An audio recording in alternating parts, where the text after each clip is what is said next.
So, Mike, you sent me a documentary to watch, and I gotta say, it was fun to dive into the good old classic reptilian stuff. It's been a while. Yeah. Yeah, I was pleased to come across that actually in my YouTube feed. And it was, what was it? Was it from like UMan TV or something? I believe that's what it was called. Yeah, something like that. But yeah, it was just a fun little half-hour documentary. The thing that I liked about it was that it was a different take on the whole reptilian thing, or maybe not different, but one that you're less likely to hear about when discussing the reptilians. Yeah, I kind of laughed at this a bit, and it's not. I don't think it's so much of the documentary itself. Maybe it is, but it just seems like they didn't pay attention to the power of presentation. I guess there's just a lot of big words. Well, big words. I think just using the term documentary is being too generous, because it wasn't really a documentary so much as it was a series of interviews that were kind of edited, right, to share, so you'd get similar ideas from each interview segment. I think that's probably the better way to say it than an actual documentary, because it's not an actual documentary. It's, I think, how many people was it? Like 4 different people? 4 different people, one of them being David Icke himself. So David Icke himself. We'll get to that. I just from the start, we'll go over this documentary real quick. It's interesting to watch. You guys should definitely check it out. But it's just... Yeah, we'll have to link it in the show notes or the description if you're looking on YouTube.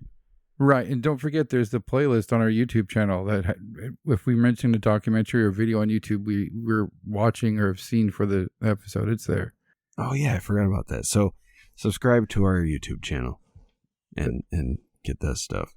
Right on. But yeah. But this guy who's presenting this documentary, I like the documentary because it's not solely focused on reptilians or lizard people. They're talking a lot about shape-shifting, and that's what we're going to get into tonight. But it's... and possessions. Yeah. But he said that his research led him to a dude named Richard Bruce, and that guy, I didn't like him at all. He proceeded to not talk about anything about shape-shifting during his... Was he the balding guy? No, he was the guy who thinks a helicopter flying around on New Year's in LA is weird. Oh, that guy. Oh, okay. The thing with that is that he said it was just part of a pattern of behavior. And it's something that I've found a lot of people that get too deep into UFO conspiracies tend to have to deal with are helicopters flying over their house.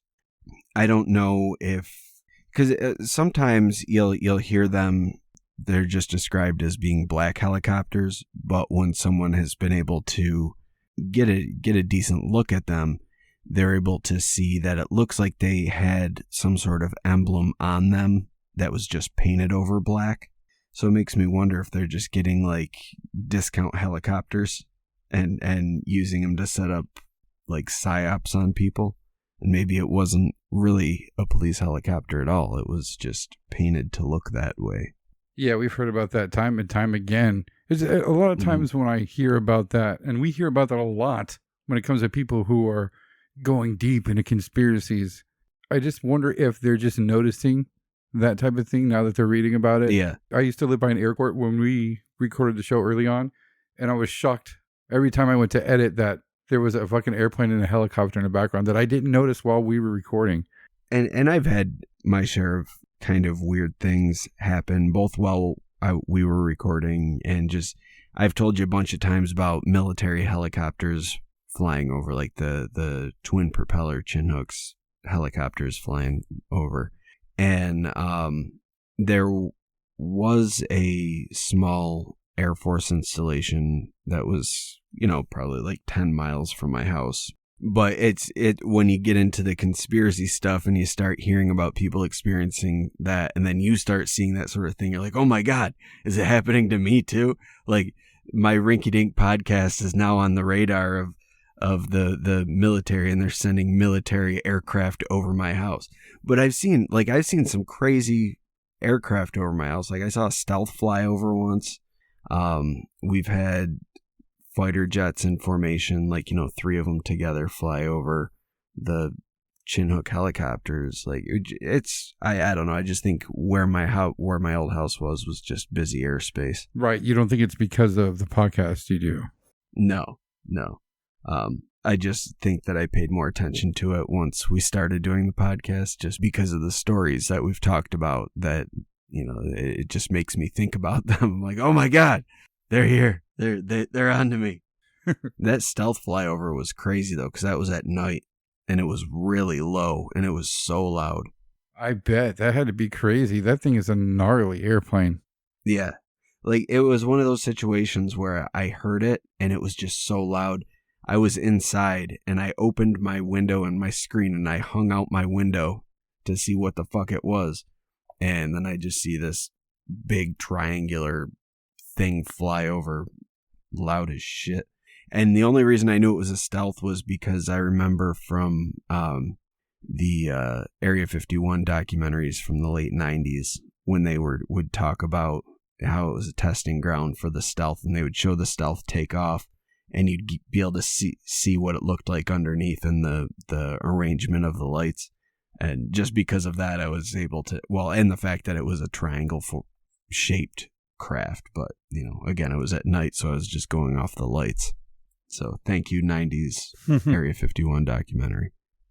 But the main idea of this documentary, or one of the main ideas, was the idea that there's these beings, some people would label them as reptilians.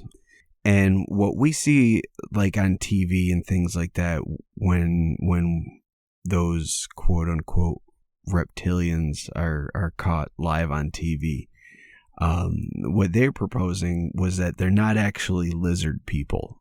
They are humans that have become possessed by these beings. So that kind of puts like a whole new spin on the idea of reptilians. Like, and on one hand, you've got the conspiracy that the reptilians, like everybody in power is a reptilian in disguise, and they're here to drink our blood and eat our babies and do all that stuff. But what they're proposing is that these beings might not necessarily be taking the form of a human, but more possessing a human. And when you see little things on TV where they have that like weird reptilian reaction or whatever, whether it be the eyes or the weird flicking tongue thing that happens sometimes, in those instances, it's more a representation of someone being possessed. And another thing is attracting flies. And I know lately there's been a lot of video of politicians having flies land on them. Ooh. The politicians being completely oblivious to the flies, or having the fly continually coming back and landing on them over and over, crawling across their face or whatever. Or in one case, into their mouth. They're trained. They're snacks. They just like escape from their pocket. They're used to flying directly into the mouth. Yeah. I mean, there was that one with, I think it was Ted Cruz, who was on live TV and the fly just crawled right into his mouth and he ate it and then just drank some water. And then, I can't even remember. There's been a bunch of them like that, but that's always been kind of, like to go to the Alex Jones side of things for a minute. I recall him for, over 10 years talking about how politicians get possessed by demons and flies will land on them and nobody even bats an eye. It kind of is a common thing though, right? You see that a lot. You do. And it does seem to happen. And it could just be, politicians are on TV a lot. So you're bound to notice it. But what if it's just because they attract flies because they're dirty reptilian demon spawn? If flies mean dirty reptilian demon spawn, what did it mean when that bird pooped in Cyndi Lauper's mouth on TV? Did you just say you pooped in Cyndi Lauper's mouth? No, that bird, not me. Oh, what does it mean that a bird pooped in her mouth? That's like got to be some ultra deep I've heard bird pooping on you is good luck. So if it's in your mouth, shit. just coats your throat and makes you a fucking 80s pop icon. So, maybe everyone should look up to the sky with their mouths open and hope a bird poops in their mouth. And then you too can become a pop icon. You heard him, Debbie Gibson. Get out there. Yeah. Yeah. You and your buddies could be the next New Kids on the Block. You make a super group. You just got to get a bird to poop directly into your mouth. Mm-hmm. That's all it takes. She just didn't want to give that secret away, but I'm here to break that news on the Whatcast for you guys. So I will not be imbibing bird poops, but I highly encourage all of you to do that and become super rich, successful pop stars. And then you can take care of me when I'm old and infirm and I need someone to look after me for 24 hours a day so I don't wander off and go through the woods with my pants off. So, start eating that bird poops because I'm not going to babysit myself. But getting back to the nature of this documentary, I wanted to actually go through and get some of this footage of like the eyes flipping on live TV or some weirdness like we talked about many years ago on the show, the video of Barack Obama's bodyguard whose face was shape-shifting on camera. And that was a really weird video. It was, and they've further analyzed it and ran through different filters, which I don't know if you can do unless you can't just run an infrared filter on a piece of footage. You have to film it in infrared. Right. Shit like that. And looking shit up to talk about this stuff, I went to look up all those cool reptilian glitch videos that we all know and love. George W. Bush's eyes turning into reptilian eyes and all that good stuff. The bodyguard, it's all gone. It's all gone. I was only able to find that Obama bodyguard footage after looking for a while. I mean, I had to dig pretty deep. Yeah. I couldn't find anything on any Clinton, Bush, any of their reptilian eyeball glitch videos. All the classic stuff is literally all gone. I even found an article that was talking about that Obama video, and it even linked to the video, but the video was removed. So I clicked on the video just to see, what would come up. And it just said that the account is no longer a valid account on YouTube or something, and it said it was removed for like abuse violations or whatever the YouTube wording is for being an abusive channel. But the entire channel was taken down, and I couldn't find like you said, the classic George Bush one. I couldn't find any of the ones with like news personalities. Like I remember one specifically, this guy started hissing and then flicked his tongue at another guy. Like live on air, they got into an argument and the guy started to get heated and he hissed at him and then like flicked his tongue a couple of times and then they went to commercial. It was fucking weird as shit. Yeah. And that's gone. Even if you go on YouTube and you just try to look up reptilian conspiracy or reptilian conspiracy theories, the main hits that you're going to get in the beginning are stuff making fun of it or not taking it seriously.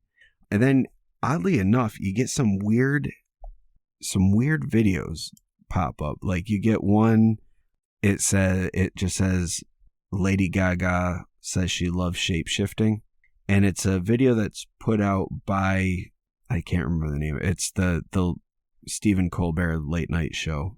But she was on there talking about one of her movies and how for the movie she took off her wigs and just like let her natural hair grow and didn't do her makeup, stuff like that. So she just would be like a normal person. But she, in the interview, she says that she enjoys shape-shifting. And in the context of the interview, it was, she was just talking about how she likes to always like be a different person, put on different costumes, and and how when she was in this role, acting like a normal person, she didn't feel like herself. She felt like a normal person, just a bland, everyday normal person. And so she was like assuming that role. And, but she used the phrase, I like to be a shapeshifter or something like that, which the Alex Jones types ran with. Yeah. But it's, like I said, in the context of what they were talking about, it makes perfect sense.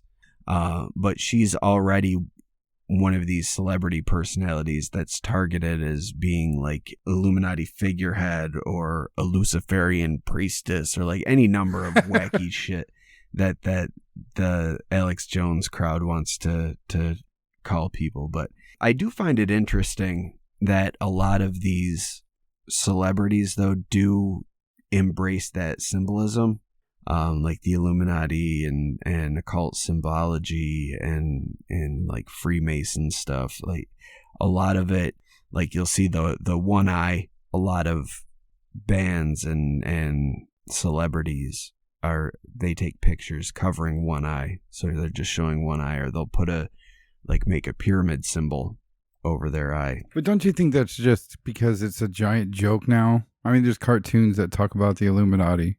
But even before like the internet really took hold of things, it was always something that you would see. And I think a lot of it kind of started with the alternative bands that kind of got mainstream popularity. And I think that's where things started. But I mean, even before that, you were able to see this sort of thing in music. For some reason, it seems like music is the main one to focus on that sort of thing. But I think it's because people are easily influenced by music.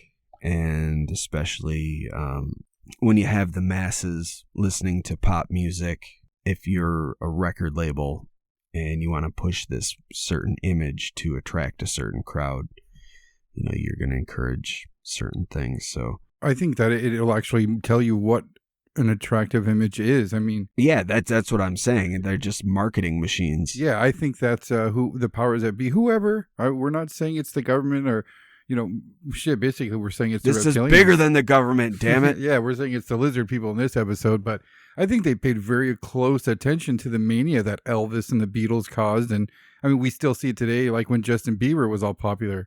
People still fainting and shit when these people come out. It's something that definitely latches on to people. It's funny that you mentioned Bieber.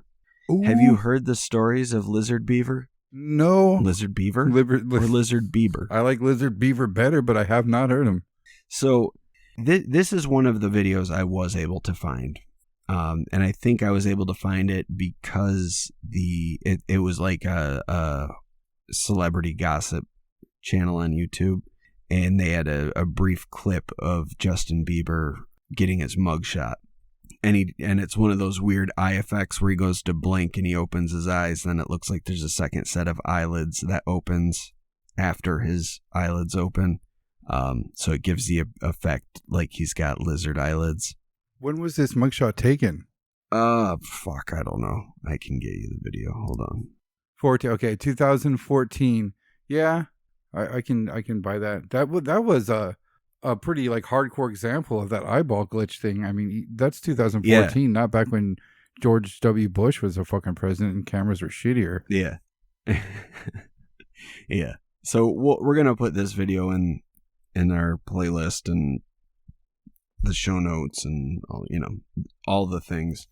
But this video, they also talk about an event that occurred at an airport where apparently in the middle of a group of people, Justin Bieber started to actually shapeshift into a reptilian, and his bodyguards crowded in and covered him up and escorted him out of there and threatened bodily harm to anyone who got in their way. But there was no pictures or video of it. Oh. But a lot of there's witnesses who have come forward that said that they were there and they saw it. So, take that for what it's worth. Is Justin Bieber a reptilian who shapeshifts in public? You be the judge. Or is he just possessed? Maybe he's just possessed. Isn't that one of the theories? Is that's how the reptilians do it? Is through possession? Yeah, that's what the documentary was proposing, that it's through possession. They're not actual lizard people. They're being possessed by evil beings. So maybe the reptilians aren't flesh and blood reptoids. They just have a reptilian appearance. Maybe they're the same thing as the demons and the djinn that are seen throughout history and mythology, and we've seen them possess in many stories. So maybe this is just the same thing, and it's just taking on an alien context because of and that's the other weird thing, honestly, is how the reptilians got tied into the abduction scenario. Because most people that report being, the classic abduction experience, typically will talk about the Greys or another species that the Greys are working for. But then, like we discussed in the military abduction scenario, we've got the people that get abducted, and then they see like these lizard people working with the military. Is what they're seeing real, or is this part of like some weird kind of MK Ultra sort of scenario where they're just trying to create this weird story in the public that becomes more and more plausible as time goes on? And are we in the midst of that now with this new push for disclosure? Are we going to see, all these years of training that they've been putting the public through finally come to fruition? After 60 plus years, we're finally getting answers, allegedly, but maybe it's just answers to questions they wanted us to ask. Maybe the whole entire fucking thing has been staged since the get-go. And it's all a game by these demons or whatever that's possessing people in power. And that's why we see so much occult imagery and so much references to changing yourself and all that stuff, because they want to push this message to the world. To the world, damn it. And they're gonna take us all over. And I'm telling you all right now, so listen to me, mark my fucking words. I want you to get out your little calendar. I want you to write this down on whatever date you're listening. Say, Mike predicted this. But my prediction is that we're all going to get possessed eventually. And whoever doesn't get possessed is getting killed. Maybe that's what the COVID vaccine is, Mateo. Maybe it's not for alien babies. Maybe they're injecting you with demons. Well, maybe you're secretly possessed by your own little reptoid spirit. And when you blink, you're going to have like an extra set of eyelids, and you're going to get angry, and you'll start hissing at people. Yeah, what if their possession is like some type of subliminal possession to where we're not even going to notice it? Yeah, that's what I'm saying. They gave you that.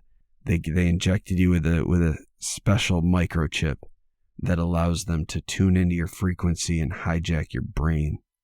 I believe it. We're done for. I mean, going back to that documentary, there's a guy on there that they I don't think they gave him a name. I don't. The guy I put in my notes, I call him male pattern glasses, but end quote, no name guy. But he was very ranty, and he seemed to use a lot of big words to sound fancy. But he explained people who shapeshift or shapeshifter is, quote, peoples who morphogenetic blueprint resonance in the DNA of the shapeshifter has been imbued with reptilian DNA, and shapeshifting slips happen when you're sleepy, hungry, or high. Interesting. Or the shapeshifter's aura has been tainted by a vortex of negativity. Oh, this was the crystal butt plug guy, right? Yeah. They didn't. I don't think they showed his name. Yeah, I think he was the only one that they didn't put his name up, which was weird. Like everybody else got a little name thing, like telling who they were, and then this guy's just like, "Hey, I'm a guy." And you're like, "Hi, guy." He had a lot of fancy fucking words to use. But Yeah. And the other guy with the hat, I think he's an Australian guy. He's really into the New Age crystal hug thing as well. He's from, I think, Project Camelot, which is very like a very New Agey UFO conspiracy channel, I guess. I'll be happy to eat my words later, but you just lose me at Auric Fields and. Yeah, I mean, I know what you're saying. The New Agey stuff gets way out there, and you sound like a fucking asshole every time you talk about it. You know, like you're like, oh, all you gotta do is hug your crystals and think positive intentions, and all the demons will go away. Just place this butt crystal as far in your anus as you can, and it will glow with the light inside of you and scare the demons from inside.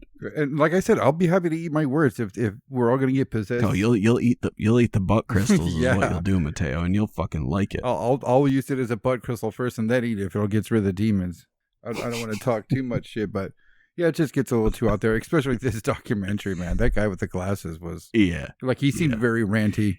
Yeah, I mean, and with Ike's credibility as well, like none of the guys were like, don't watch this for unless you're inclined to buy into that sort of thing, in which case watch it and believe everything. But to me, I just liked it because of the idea that they were throwing out there that these are possessions, not actual flesh and blood shape-shifting beings. And I think that's a really interesting concept. And I think if these shape-shifting videos are real, that what we're seeing would probably be more likely something along those lines rather than someone who's shape-shifting and like, oh shit, my costume fucked up for a minute. Sorry, let me just that, and there we go. You know, it just doesn't make sense to me. Like, you've got this super sophisticated costume that looks completely exactly like a human being, and then live on TV, all of a sudden your costume's gonna malfunction just very briefly, and it's only gonna be in one area. Like that seems really silly if that's what we're proposing. Yeah, and that guy's examples of what could cause that. I mean, existing, like he covered, like being alive. Like if you're hungry, maybe they're stressed out or agitated, or maybe they haven't gotten much sleep. I think in that case, I don't think it was more so like that's when they show up. I think it's more what he was implying was when you're not at your peak. You know, you're being held down by something, whether it be you didn't sleep, you didn't eat. I think he's saying you're more susceptible to being open to that sort of to letting the possessing entity out because you're weaker. You know, like if you were sick, for instance, you don't, like, think of it like your body's immune system, but this would be like your spiritual immune system, for lack of a better term. And when you're feeling run down, you can't protect yourself as well. Or if you're possessed by something and you're just giving into your base urges, you know, like just gorging yourself on food or, you know, whatever. That's when, you know, like the old saying, idle hands are the devil's workshop. Right. You know, you stay busy, you stay positive, you keep active, you do things, and you're not going to be as susceptible to spiritual or reptoid or alien attack. You're still open for barn owl attack. That's always something to watch out for. They don't care if you had a good night's sleep. Yeah, they do not give a fuck about crystals. Yeah, they don't care about your crystals. They don't care about your inner light. They just want your death and your face. Yeah, they'll wear it after you die. Oh, that's what they do. That's like coming of age for a barn owl. Like once you come out of the fledgling state, you've got to go tear your first face off. And if you don't come back wearing a bloody face, then they tear your face off. So, you know. There's been plenty of natural disasters throughout history that have been covered as natural disasters, but were real, actually barn owl massacres. And they've watched them just fly back and forth from wherever back to these massacres just to remove the face. Yeah, yeah. And little known fact, barn owls are responsible for the Revolutionary War. What the gunman on the grassy knoll was doing was trying to shoot barn owls, and it was this whole miscommunication. There was a barn owl swooping down on the English. There was this guy who's like, wait, this is going to fuck everything up. If that barn owl rips his face off, they're going to blame it on us. So he tried to shoot the barn owl, missed the barn owl. Barn owl still tore the face off. They blamed the face tearing on the shooter, and the rest is history. So if it wasn't for barn owls, maybe we wouldn't have the United States of America. There you go, preaching for him again. Yep. Historical facts on the Whatcast. That's how we roll. We don't talk this bullshit. I don't know if you wanted to jump into this yet, but I do have my notes here, David Icke, and I put, I want to love you, bro. I want to love you, but he just he goes crazy. Get into David Icke. Let's do that. Well, he just goes off. I mean, I believe at one point he was denying or no longer attaching himself to all his reptilian information, and if that was the case, he sure went back because they go into a lot of this documentary. A heavy part of it to me was movies as leaks, and that seemed, he talked about that a lot, and they gave really weak examples. I mean, like all the movies with reptilians in them are really about reptilians. No shit. I mean, if I present Jurassic Park, the TV show Dinosaurs, the cartoon Denver the Last Dinosaur, and the game Torak as examples of Hollywood attempting to leak the fact that dinosaurs and humans coexisted, I mean, you should be laughing. Right. And that's what they seem to do. They're like, oh, that movie Z, yeah, well, it's about reptilians, you fuckhole. Of course it's about reptilians. It's about reptilians. Yeah, that's the whole premise.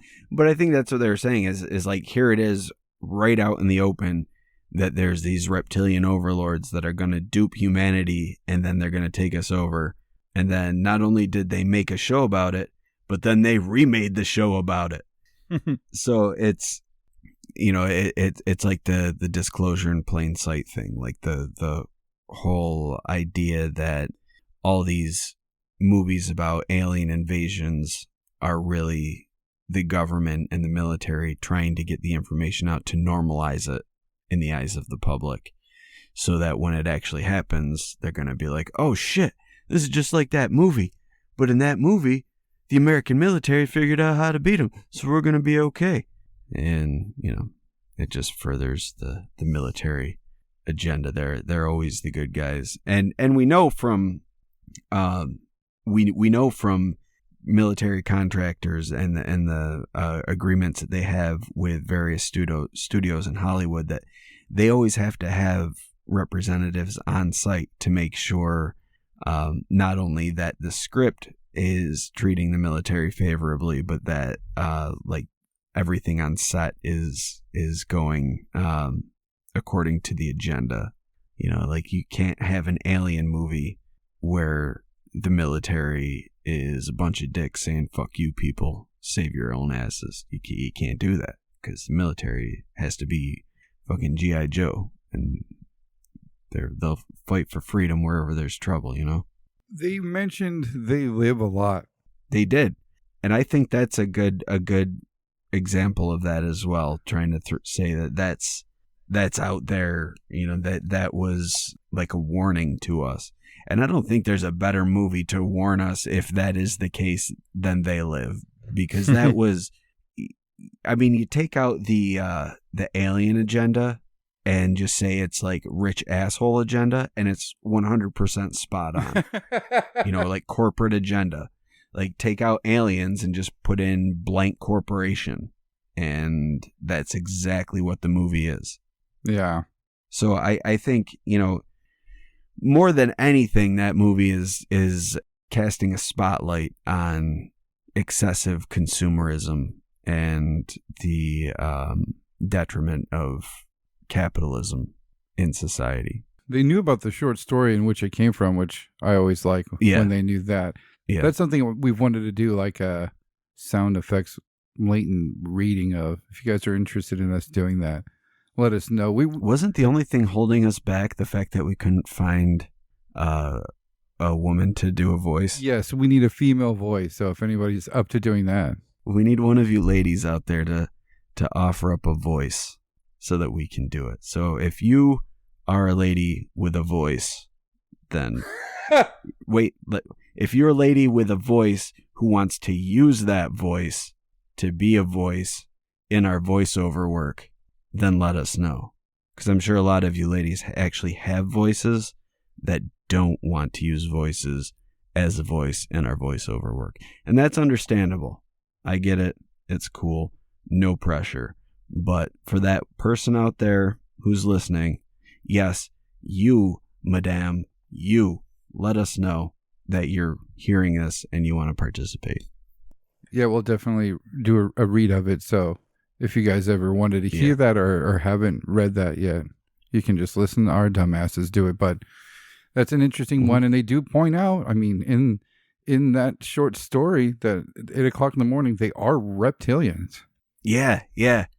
That's the other neat thing too, is that they were reptilian in the original story. And I don't remember if I talked about this. I'm pretty sure I did though, but the whole notion of the reptilians came from the fucking Conan the Barbarian stories. What? Yeah. They were called snake men.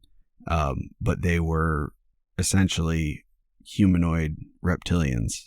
And they were able to like disguise themselves as regular people, but they were actually snake men. Which I think, wasn't that who Conan had to fight in Conan the Destroyer? Yeah, he was like a snake king man. Yeah. James Earl Jones. But they didn't, they weren't like, they changed it for the movie. But yeah, they kind of did one of those like fading in pictures of a snake on his face towards the end when he got mad. Yeah, and then didn't he have to like rip the horn off of some giant beast or something? It's been so fucking long since I've seen that movie. I just remember, more than anything, I remember the snake arrow. But I digress. But I don't know. I think there could be something to it. David Icke himself, I feel like here's the really weird thing about David Icke, actually. His reptilian conspiracy stuff is so fucking wacky and so out there. But he gets into banking conspiracies and he's like spot on with all of that stuff. Like, super intelligent dude. I was talking to my brother a couple of years ago because we were watching a documentary about how fucked up banking is, and basically how all of us are being fucked by banks. But David Icke was in that, and I'm like, what the hell is David Icke doing here? And he's like, well, you don't know who David Icke is? I'm like, yeah, I know exactly who he is, and I'm confused why he is on this documentary. And he looked at me like I'm an idiot, and I'm like, how do you know David Icke? And he's like, he's always putting out articles about banking systems and money cartels and things like that. And I'm like, but he's also the weirdo reptilian guy. And he had no idea that he was the weirdo reptilian guy. He thought he was just this guy talking about banking systems and their unjust practices and how, all that stuff. But he had no idea that it was fucking reptilians. That's great. Yeah. So I had no idea he was a banking guy. He knows him exclusively for being a banking guy. I know him as a reptile guy. He has no idea that he's a repto wackadoo. Repto wackadoo. It's funny. Yeah. That's what he do. And I just feel like he just looks like a supervillain to me. Like with his shaggy white hair and his British accent. He just comes off as being just like a generic villain. Yeah, I can see him ripping off his shirt and there being like this generically homemade looking light chest plate like Dynamo Warren Running Man. This protects me from the reptilian thought waves and I'm the only one that has it. Yeah.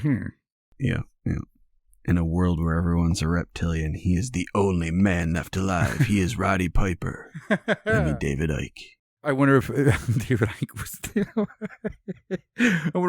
was thinking that while he was talking about They Live. He's like, I'm fucking native, bro. Yeah, while he was watching They Live the first time, he's like, I am Roddy Piper. And he would just walk around with a big wad of chewing gum everywhere he went. But he wouldn't have any in his pockets just in case he had to tell people he was all out of bubble gum. Anytime he gets drunk at parties, he goes, "You know they live was a nod to me, bro. You know they live was a nod to me." They asked me first, but I'm like, you know what? I don't want to get out there. Why don't we hire somebody famous? That's a little too obvious. I even suggested it be Roddy Piper. And He's known about our reptilian overlords for decades. Yeah, David Icke, man. But I just liked it because I thought it was an interesting take on the reptilian thing, and I'm a sucker for possession anyway. So if anytime you can tie possession in with aliens and weirdo conspiracy theories, I'm so far in. Dude, I think I'm going to prefer alien babies that were injected instead of just imagine them having to tie you down to some weird blood-soaked stone altar and they have to do some weird alien reptile chant over you. That's going to be 10 times as scary. Yeah.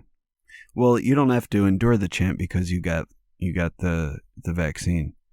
When they want to possess me, they're going to have to tie me down and do the chant, which sucks to be me. You get the easy way, so. Right. You better shave your chest hair into the sign of a religious symbol or something. Yeah. Yeah, I'm fucked. I'm fucked. Like you're fucked, but I'm doubly fucked. Yeah. You know, I'm going to get the vaccine tomorrow. I want to just be regular fucked. I don't want to be double fucked. They're going to Skype call me and make me watch it happen to you. Yeah. Why didn't you encourage him to do it sooner? You could have prevented this. He lives on the boonies. It's not available to everybody. And then they as they're doing it, you start seeing a glow erupt from underneath me, and the light of my butt crystal scares them all out. Yeah. Butt crystals win again. There's a flash of light, and they're like skeletons that stand there for 1 second before they fall. Vague smell of fart in the air. Mike, you're okay. I pooped a little, but I've made it. As crystal powers unite. See, Delago, that warning was real, even in times of great seriousness of avoiding reptilian possession. You might shit a little during a fart. I mean, these things happen. I'm old as fuck. I'm like your grandpa, probably. Oh, God. Come gather around, kids. Grandpa Mike's gonna tell you a story about butt crystals. Oh, Grandpa, we already heard that one. Shut up, you little punk. Who birthed you anyway? I had to push one out. Save my own skin. Mm-hmm, mm-hmm. You gotta warn those little whippersnappers. They don't know any better. They think butt crystals are for sexual pleasures. Kids, they are not for sexual pleasures. Butt crystals are serious things, and they will protect you from alien possession. Yeah, we've talked about this for many years. They ward off many races of aliens. Also bad vibes. Great cure for bad vibes. Or if someone's giving you the evil eye, or even the stink eye. So, show them your stink crystal. So, we'll be slanging some official Whatcast butt crystals pretty soon here. So keep an eye out on the whatcast.com. We'll announce it to our patrons first, though. So patrons have first come, first serve. So if you want those butt crystals, go join Patreon as soon as humanly possible, because these butt crystals will sell out. They will. I thought I would have liked enamel pins before we made bedazzled sex toys. They're not sex toys, Mateo. God damn it. Yes. Well, these are weapons to fight for the sanctity of your soul. Thank you for listening to the Whatcast. You can find us on Twitter, Instagram, Facebook, iTunes, and YouTube. Enjoy the podcast. Get yourself a Whatcast t-shirt or a sticker pack. Who was that dude on that one episode? Try the links in Homie's page. All this and more can be found at www.thewhatcasters.com. Thanks again for listening and have a great week.